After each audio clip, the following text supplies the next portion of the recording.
Magandang imi ang boses ng damdamin, tulong at kalingap ang laging unahin. Shout out po sa ating lahat mga kalingap sa mapagpalang araw na muli sa ating lahat. So for today's vlog, Kalingap Jomar. Ito, napag-usapan nila dyan.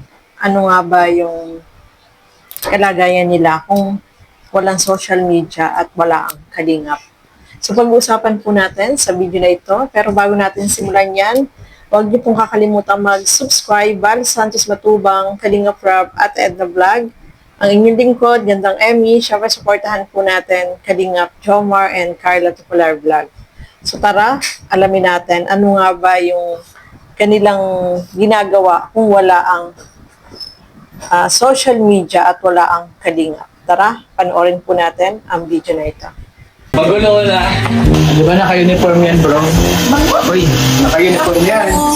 Hello. Hey, CJ, staff binigay sa Jones Chili Shop, tapos si Ren. Si Carl, yung saruming staff. Ano ito, Ren? Nag-klase. Hindi sa pare. May pabigay rin siya kahit ano. Dito ka na live, Kuya Ako Jones. nag-live kanina. Paano ka na? Sige po, load na rin to. Kung nasa ito po guys yung mga ano namin, nire-repack nila actually. Bro, ano na baga bro, 548? Overtime. Overtime na rin niya. So, sila naman po siya, shop namin. Oo. Sila dyan po at Carla po yan nagkakilala. Kasi yung doon sa ano, parang 2024? Ha? 2024. Yun po, so ito lang naman po, malit po namin siya, pero sana po, lumaki, lumago. So, kaya guys, order na po kayo guys sa ating TikTok po, Shopee ba po tayo? Wala. Tiga-restore ko pa rin siya. Kasi, kasi kason ko yung sa BI app. Oo po. Kasi kason ko pa na. This is business. Bayaran nyo yan. Oo. Pero yun guys, ito lang din, medyo malit lang din siya. Pero malinis din naman dito. Oo, malinis, Kuya Hindi Jones. siya naglalag. Ito ako nag-live kanina. Hindi siya naglalag, tapos ko nasa pag-live po. And although kahit nasa ano po siya, nakano sila, tawag yan, proper uniform. Tapos nakamasdapan. Nakamasdapan. Medyo ginaraanot lang kita, tanong madali ako, tamasubugon, magulo ng bigan sumag. Okay lang yan. Magulo din naman buhay ng mga nanonood tayo. Okay, so yun po. Yun lang, ito lang naman, konting, ano tawag din? Tour. Konting tour. So mga gusto po mag-order po guys ng aming po mga produkto po. Available po sa Jones Chili Shop po guys. Available po sa TikTok and Facebook po. Sa Facebook po guys, pwede po kayo guys doon mag-direct message po guys. And meron po aming admin na si Jam and yung mga trabahador po namin dito na or staff na nag-asikaso po. And also po pag nag-live po ako sa TikTok, kahit na hindi po ako yung nagla-live or host, support nyo po rin guys. Thank you very much po. Diba? Ilan kay kada isa? 2, 3, 4, 5, 6.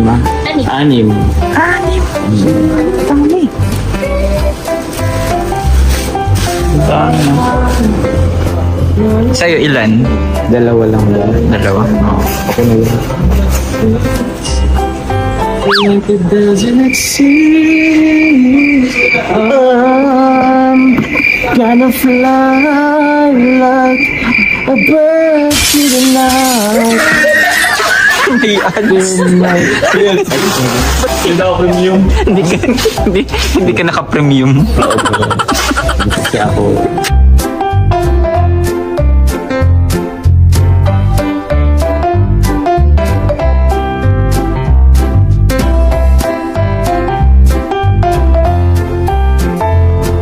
So yun po, no, binisita din nila Carla. Sinama sila Carla dun sa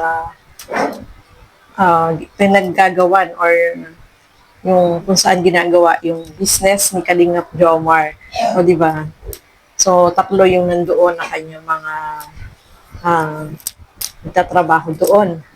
At syempre, nakita natin, malinis, nandun yung mga in-order niyo po na chili garlic at iba pa na ginagawa po nila. So, nakakatuwa itong si Kalingap Jomar kasi meron siyang negosyo na talagang unti-unti na lumalago, no, mga kalingap. Kaya nakakabilib si Kalingap Jomar kasi napakasipag po niya. Nagla-live selling siya ng kanyang produkto na talaga naman pong for sure na itong kanyang negosyo na to ay unti-unting lalago, no, mga kalingap. Doon talaga nagsisimula sa maliit muna hanggang sa lumaki na lumaki at more mag-order pa sa kanila ng kanyang produkto na ginagawa. Siyempre, happy tayo para kay Papa Jobs, no, mga kalingap, dahil ayan nga, pinifortune niya yung kanyang business na talagang umapatok naman po sa mga umu-order sa kanya, no? Especially sa mga live selling niya, marami din yung nag-order. At kaya naman, yan, hoping na tuloy-tuloy yung pag-unlad ng kanyang negosyo. At eto, syempre, kasama din dyan si Carla, no, mga kalingap. At ayan nga po, pumunta din sila sa mall para bumili ng gamit sa bahay ni Carla. Si Carla. Carla, sa tingin mo anong ginagawa mo ngayon kung hindi ka vlogger at walang social media? Okay po. Siguro kung walang social media at hindi ako vlogger, siguro isang dalaga na pinupursue yung pangarap para sa family. Para kay mama, siguro kuya, gaya nga po nang nabanggit ko nung sa vlog ni Kuya Rab, kung hindi kami natagpuan ng Kalingap, nasa Manila kami ni Ate Rosa at magkasama kami niyan, nagtatrabaho kami kasi graduate naman po ako ng ICT. Then baka nasa nasa mga kumpanya kami. Then yun. Then copy-paste lang din kay Kuya Carl. Katunga nga din. Oo. Then yun lang po. And sa'yo, Kuya Joms, Sa akin naman, sa tingin mo, anong klase ka ngayon? anong klase ako ngayon? Actually, hindi ko ang tanong. But ang formal sa kanila, sa akin parang ano lang din. At parang anong klase ka ngayon gusgusin? Anong klase ako? Wala lang. Gus-gusin bata. Tamang hagad lang siguro ako ngayon. Okay. Anong tanong mo? Ang tanong ko sa Kuya Joms din ay, kung walang social media at hindi ka rin vlogger, ano ka ngayon? Ako ngayon. Kasi with Kalingap Carl, can't imagine na rin kung ano ako ngayon. Kasi before guys, before ako mag-Kalingap, nagtrabaho nga ako sa iba, tapos nag-pandemic hanggang sa wala akong naging tambay ako that time. So before talaga ako guys mag-Kalingap, tambay muna ako. Pero kumbaga meron akong mga previous work. So ako, dati kasi pinag-iisipan ko kasing yun nga mag-business or mag-work empleyado. So fortunately nakasama ko sa Kalingap. So yung totoo nga po yung sabi nila na kung without the Kalingap po, di ko rin alam kung anong meron ako ngayon. Possible po wala rin akong naitatayong wala akong bahay, wala akong sasakyan. Makapag-provide siguro ako kay mama or sa family ko, pero sakto lang, tamang lang din may bibigay. So iba rin talaga yung naitulong po ng social media po sa atin. Kasi yung pag YouTube, nakilala niyo po kami sa YouTube, sa Facebook. Yung YouTube part po siya ng social medias. And yung social media is very po ngayon, very useful kung magagamit lamang ito sa tama. Ang social media guys, ito yung nagiging way for entertainment. Nagiging way siya to communicate to other people na nasa malalayong lugar. At the same time, yung social media, nagiging way na rin po to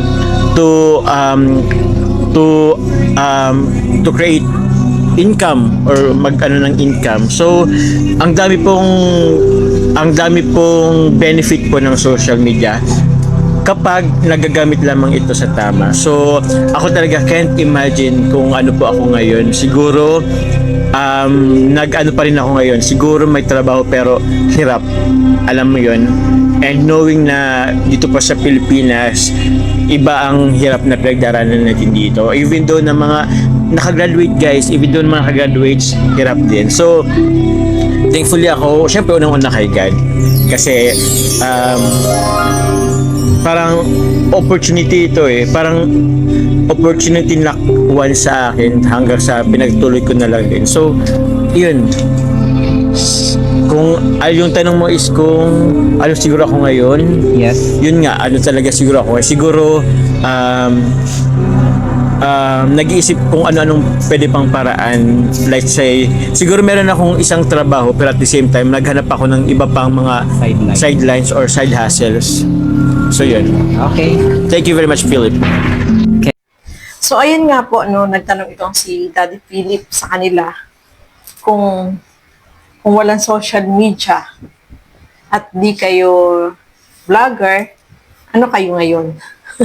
No, mga kalingap. So, sabi nga ni Carla, si Carla yung unang sumagot at sabi nga niya, siguro daw pinipursue niya yung pag-aaral niya or maybe nasa Maynila sila para magtrabaho sa mga kumpanya. Kasi walang social media, walang kalingap pa. Hindi sila nakapunta sa kalingap. So, maaring ganun yung magiging trabaho ni Carla, no? Pero dahil sa kalingap, ayan, naging vlogger si Carla at syempre, nagkaroon ng sariling bahay, no, mga kalingap. Yun ang nagagawa ng kalingap. At si Papa Joms naman po, no? Kung walang social media at di siya vlogger, ano naman kaya si Papa Joms? Sabi nga niya, dati naman is meron siyang previous work at the same time, naging tambay din daw siya, no, mga kalingap. Bago siya naging kalingap.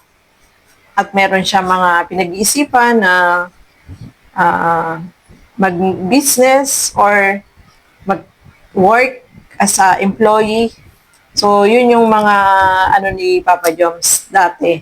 Pero dahil nandito na siya sa kalingap, na bago yung buhay ni Papa Joms, no? Kahit si Carla, ganun din.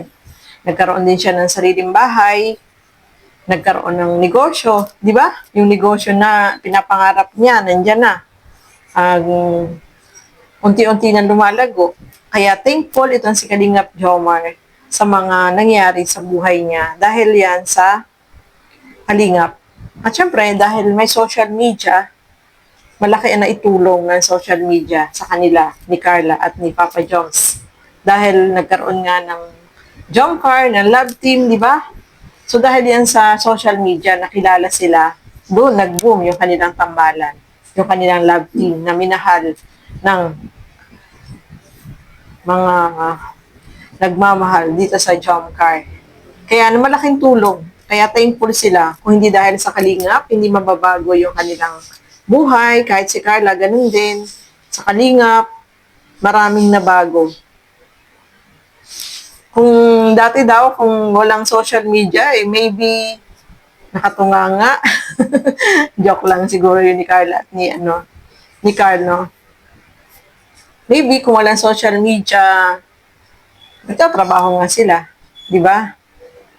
Kasi napansin natin, no, dati naman walang social media, hindi pa ganito na talagang lahat ngayon puro social media na eh. Yung social media ay pinagkakakitaan na, di ba?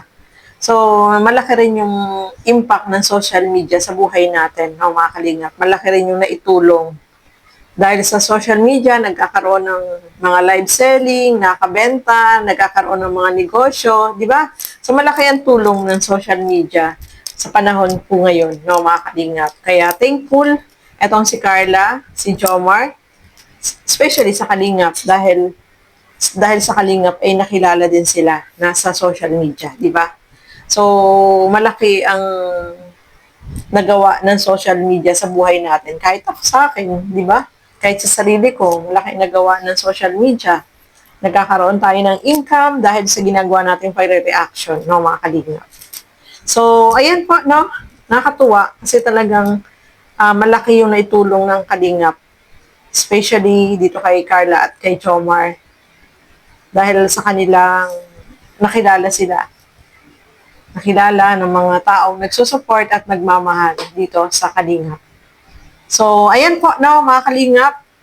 Maraming salamat po sa inyong walang sawang panonood at pagsuporta dito sa aking mga ginagawang reaction video. Siyempre, supportahan din po natin lahat ng mga Kalinga partners, Kalinga reactors, ang inyong lingkod, Gandang Emmy, sa mga hindi pa po nakapag-subscribe, please subscribe and please hit the notification bell para lagi po kayong updated sa aking mga ina-upload na mga reaction video. So hanggang dito na lamang po muna. Thank you and God bless sa atin lahat. Bye-bye po!